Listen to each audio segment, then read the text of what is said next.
Morning, everybody. How we doing today? Good afternoon and good evening, depending on where you're at, I suppose. I want to start off my episode today by thanking my dear friend Ken McAuliffe, who first prodded me into doing this, aside from my wife. He sent me a record cleaner. He replaced his old one, bought a new one, and he gifted me his old one. And I can't thank you enough, Ken. It's one of the nicest things anybody's ever given to me, to be honest. Not a cheap thing. And sincerely thank you with great gratitude. I've cleaned a few records so far, and it is nice getting some of that snap and crackle pop out of there. I cleaned my Herbie Nichols Love Gloom Cash record, and it just never sounded better. Again, I'm not an audiophile guy. I'm not sitting here with an earpiece in. I got 3 ceiling fans going. I got 2 window fans going. I got cats, kids, wives, dogs, mice. How many going to? Like it's a bit of a menagerie in here, so I don't get a whole lot of crystal clarity listening anyway. But you definitely notice when some of that snap, crackle, pop is gone, and that's really nice. Again, Ken, thank you so much. One of the truly greatest gifts ever been given to me. You got some good karma coming your way. I've appreciated your friendship, and it's nice having a sounding board to bounce ideas and thoughts and frustrations off of. And I, for one, love your New York cynicism and that short fuse. It's part of your charm. It's part of being New Yorker. And you may not be C.J. Leon, but you're Maltese, baby. You ain't too far away. So again, sincere thank you, sir. I'll make good use of it. I got plenty of records to clean, and as many people have said, the way he handles his records, well, now I got a cleaner, y'all. You'll be fine. You can't stop losing sleep about it. The collection's gonna be all put through the car wash at the car wash. Anyway, today we're gonna talk about 3 great New York pianists and a link that they all share. And we're gonna start off actually with a guy that's actually a Detroit guy, but he was largely influenced as well by the BUD Powells and Thelonious Monks. And we're also going to talk about Elmo Hope and Herbie Nichols. And Herbie Nichols, Elmo Hope, BUD Powell, and Thelonious Monk, all 4 were New York pianists that hung out, spent time together, played at Minton's, all impacted each other. It's said that Elmo Hope, BUD Powell, and Monk all kind of equally influenced each other, and Nicholls fits in there as well, being a Trinidadian. And we'll get to those guys a little bit later. But I want to start with Barry Harris. Barry was also very influenced by Monk and Powell, but he's born in 1929 in December in the great city of Detroit. Detroit's in one of its great renaissance. It's kind of the leader of industry in America. Manufacturing is at a peak in this fantastic growing metropolis. The black population is exploding yearly. There's a lot of work to be had. There's new racial tensions coming with that great migration north. The open-armed invitation of the North to these blacks from the South wasn't exactly that. There was a lot of tension, a lot of police brutality, a lot of "you ain't moving into my neighborhood, nigger." Like it's not the seamless interaction in the North that we sometimes think it might be. He starts playing piano, Barry Harris, at the age of 4, very young age, and he's listening to Monk, he's listening to Powell, and he's been known to have said that young BUD Powell is the epitome of jazz in Barry Harris's mind. And when Powell was a young cat, his virtuosity was pretty unrivaled. And I just did an episode on BUD Powell not too long ago, worth looking into. But he stays in Detroit through large part of the 50s, and he plays with Miles, he plays with Thad Jones, another Detroit guy. He's playing with Sonny Stitt.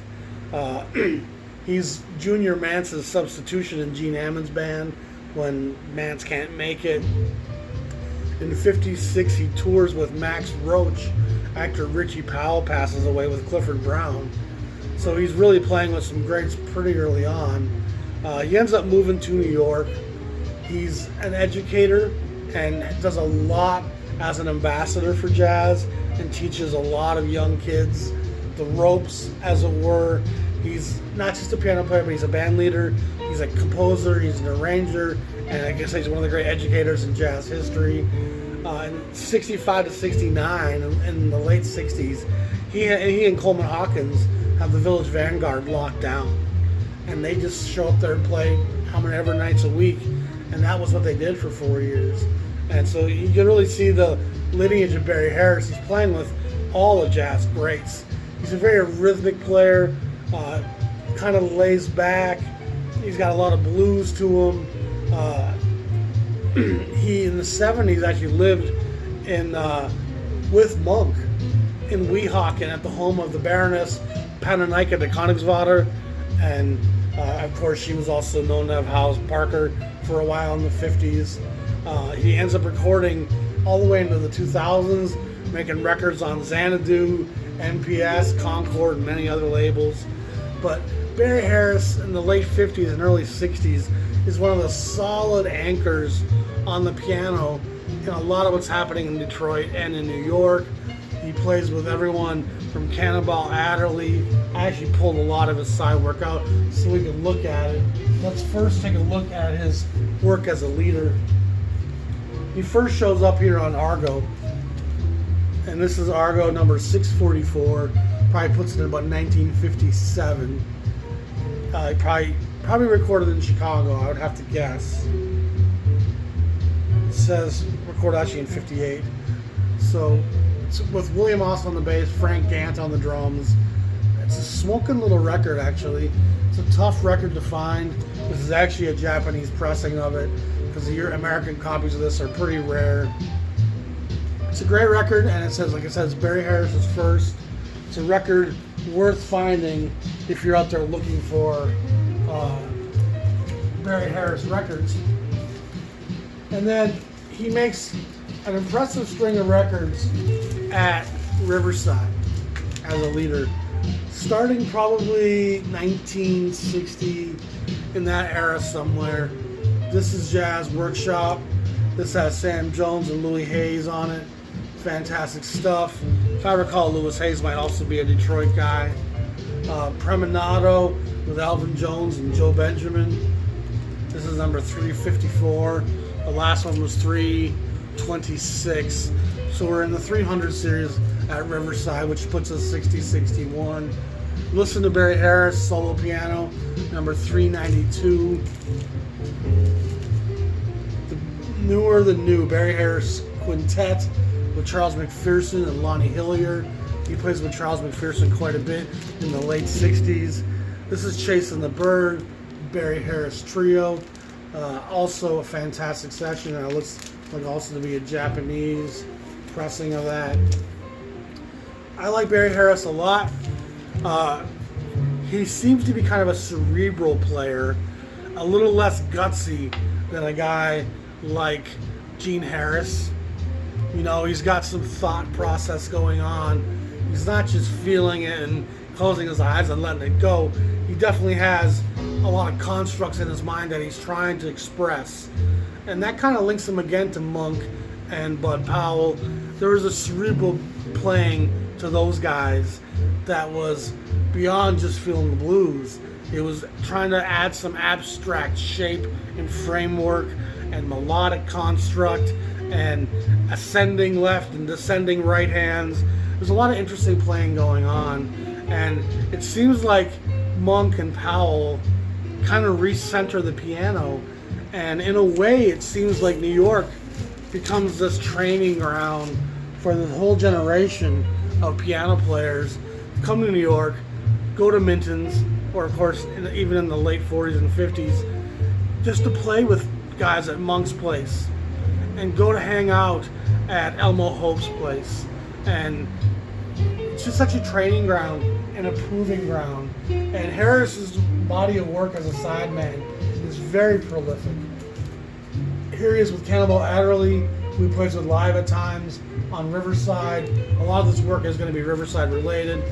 This is the Charlie Byrd Blues Sonata record. That's also fantastic. I'm actually a big Charlie Byrd fan. This is the Donald Byrd record that's on, it says Delmar, but it was originally on Transition, Japanese pressing. And he's on this record. I don't think it lists the rest of the band, but it's early Donald Byrd and worth a listen. Here he's playing with Donald Byrd and Art Farmer on the Two Trumpets record, Prestige. He plays with Benny Golson, another great Riverside record, worth looking for. He does some stuff with Dexter Gordon. This is the Clubhouse record, which I believe Tone Pole or maybe Music Matters reissued that recently. This is Getting Around, a great session with Bobby Hutcherson, Bob Cranshaw, and Billy Higgins, Dexter Gordon. Johnny Griffin, he does a couple records with Griff. Griffin's, of course, the great Chicago tenor player. The session with Coleman Hawkins, who we talked about yesterday, that comes in the late 60s. Young Louis Hayes, here with Nat Adderley, Yusef Lateef, Sam Jones, and of course Barry Harris. C.C. Harris has a wide body of work. Illinois Jacquette in the late 60s on Prestige. Carmel Jones, Magnificent Thad Jones, another Detroit guy. He's out west with Harold Land. More Yusef Lateef, and another Detroit guy, of course. And so you see guys like Barry Harris and most of the Detroit players love to play with each other. He's playing with Donald Byrd, he's playing with Yusef Lateef, he's playing with just all the great Detroit cats. He plays with Mobley on a number of his sessions. This one's like probably 64. This one is on Savoy from 58. And this one's on Prestige from probably 57. McLean, Barry Harris, Doug Watkins, Art Taylor. So you can see that Barry Harris is just on the thick of things. This is Lee Morgan's kind of comeback record after a little hiatus on Riverside. And then he makes, of course, the Sidewinder with Barry Harris laying down the chops on that. And that kind of changes the direction of Lee Morgan's career pretty dramatically. Sal Nistico, a great tenor player. This has Nat Adderley, Barry Harris, Sam Jones, and Walter Perkins. He plays with Sonny Red on 3 of his sessions on Jazzland. And Sonny Red's also a Detroit native. He plays with Sonny Stitt at the Argo label, probably 1958. While he was at Argo, he probably did this session with Sonny Stitt. And so Barry Harris cuts a pretty wide swath through jazz in the 50s and the 60s. And like I said, he ends up becoming one of the great educators in New York and stays in the industry into about 2009, I think, when he passes. And he's kind of unheralded in some ways. Cats don't talk about Barry Harris a lot, but he's really a great player and deserves far more recognition than he gets. The next guy we're going to talk about here is a young Elmo Hope. And Elmo's another New York guy, like I said, and he's playing again with a lot of the information that Monk and Powell bring to the fore. This is Clifford Brown's recordings for Blue Note in 53, and Elmo Hope is on the second track, 1526, all the stuff on side 2.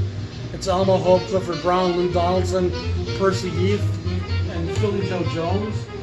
And the modern day writer, music critic Mark Myers, says this is one of the first hard bop sessions, and I can't argue. It's really 53, 54 where we first start seeing hard bop take its present shape. And I've said all along that Clifford Brown is that transition. You know, he's that transition from bebop into hard bop and reattaches the melodic center and they start restating the statement of the song in the first run through the verse. They state the melody so we know the framework, and then they go off and extrapolate on that. So in a lot of ways, a lot of the architecture is being put in place. Elmo was born in June of 1923. Again, a piano player. Again, a composer and arranger. An architect of hard bop and bebop. At the age of 17, as a passerby, he gets shot by the police in New York. After 6 weeks of recovery in hospital, they arrest him for the Sullivan Law that was about unlicensed guns at the time. And he ends up having this court case that's drug out. The judge ends up clearing him of all charges. He claimed he was just running as a passerby to escape the police gunfire. And the cops ended up shooting him down in the hallway. And they throw it out of court. And Elmo's lawyer at the time was outraged and said it was a great frame-up by the police department and a real racial injustice had taken place. And luckily the charges were dropped. But he still misses out on a large part of the development of his youth. Like I say, he's a New York City guy. He ends up joining the army in 43 or so, and gets detached again from the music business for a long time. But in 42, he meets Monk at Minton's Playhouse. He starts playing with Monk and Powell a lot. This is before he goes to the war. He ends up going to the war, and he's missing out on what's happening in jazz at the time. When he comes back from the war in the late 40s, he's initially playing in R&B groups, just trying to find work. And he ends up hanging out with Monk again, and it kind of gets him back on the track. And this is when he starts leading into recording sessions with guys like Clifford Brown. And Clifford and Lou Donaldson both utilize him a couple times here in 1953, which brings him to Alfred Lyons of Blue Note's attention, and it gives him the chance to start recording at Blue Note. This is also a Lou Donaldson session. This LP is called from 2 different 10 inches, and I believe it's the stuff on side 2 here as well. Yep, The Stroller, Caracas, and Moe's Bluff. Those three tracks on this from 53 also have a very young Elmo Hope on it. So he's showing a great deal of promise. He's a really brilliant player. He's got these long fingers. He's got a soft, distinctive touch. He's very dynamic with his playing. And it leads Alfred to allowing him to make this couple of series of 10 inches of his own at Blue Note. And they're not very well publicized, even though they are in print off and on.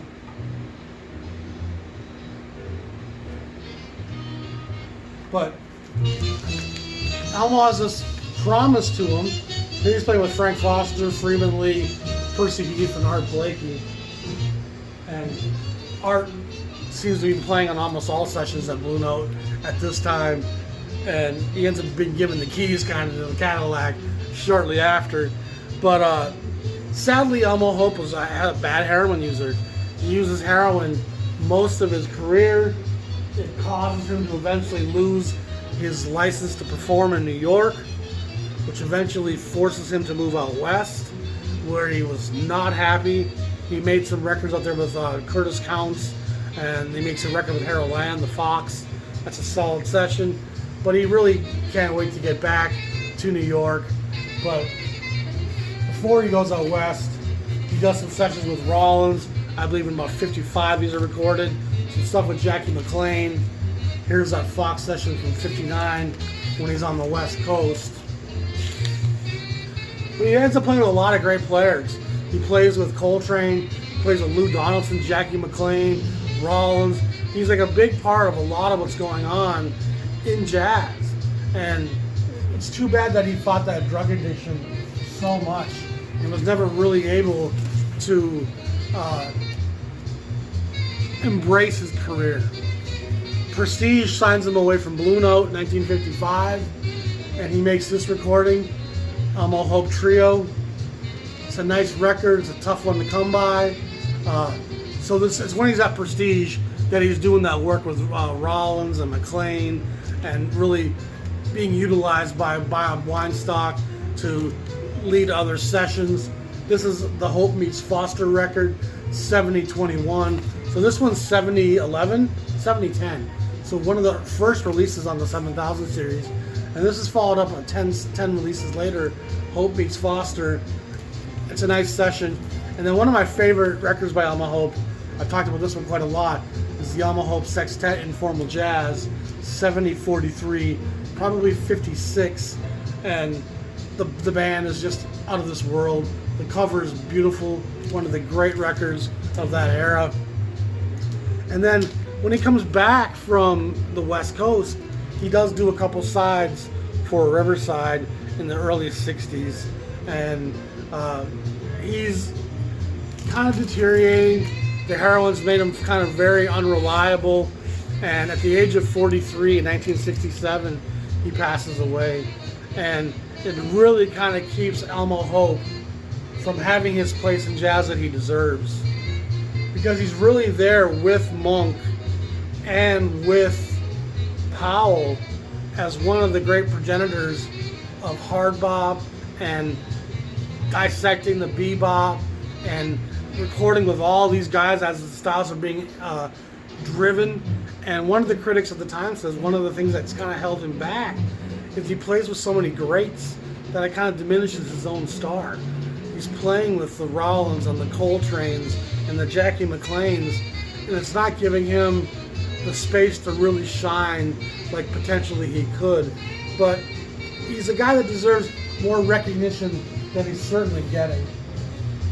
And that's going to lead me to the last artist I want to talk about today, and that's Herbie Nichols. And Herbie, again, was a New York native. His parents were born in Trinidad, and he plays a lot of the R&B circuits.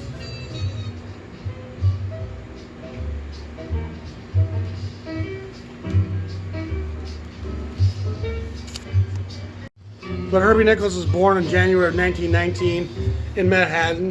Like I said, his parents were of Trinidadian descent. He again serves in the war, and I often wonder what percentage of black youth were drafted to serve overseas versus white youth, and how much tougher was it to get out of your service if you were a young black male, regardless of what you had going on. His draft card says something about him being a single male with a dependent. He actually was married at the time. His child ended up dying though. It's kind of convoluted. I'm not too clear on what really was happening. But in the early 40s, before he goes to the war, he is hanging out at Minton's Playhouse. He becomes fast friends with Thelonious Monk. And so Monk and Powell are just kind of this community that's attracting all the other great piano players around town. And he is trying to convince Alfred Lion to give him a shot to record. And he kind of keeps bugging Alfred, and finally in the 50s he gets this shot, and he makes 3 recording sessions for Blue Note,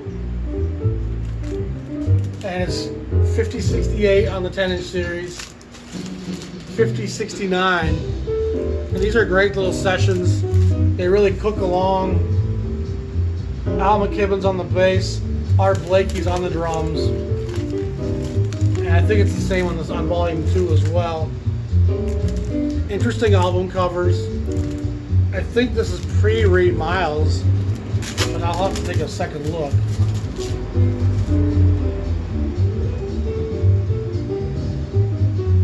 I don't see who did the artwork. I'm not sure if these are Reed Miles covers or not. And then early in the 1500 series is this 1519 by Herbie Nichols. Another great record. Another guy that's got a great stride and groove to his playing. He's got some great spatial recognition thanks to guys like Monk. And of course, Count Basie is one of the great architects of the piano that gets very little recognition. And then he does make this session for Blue Note, for Bethlehem in 57. That's one of the toughest records I ever had to find. It took me a while to track this one down. And this is an original pressing. But Herbie Nichols is a great player. If you're a fan of Monk, you should be a fan of Powell. If you're a fan of Powell, you should be a fan of Hope. If you're a fan of Hope, you should be a fan of Herbie Nichols. And Barry Harris is kind of in that same group in some of the ways he plays and the circle that he was a part of and how he was influenced by Monk and Powell. So just a little short session on some of the great New York players and of course one of the other Detroit guys. Y'all be safe out there. Again, thank you, Ken McAuliffe. I'm going to enjoy this machine. I'm sure I got some fingerprints I need to remove. Y'all be safe out there. Have a good day. Peace.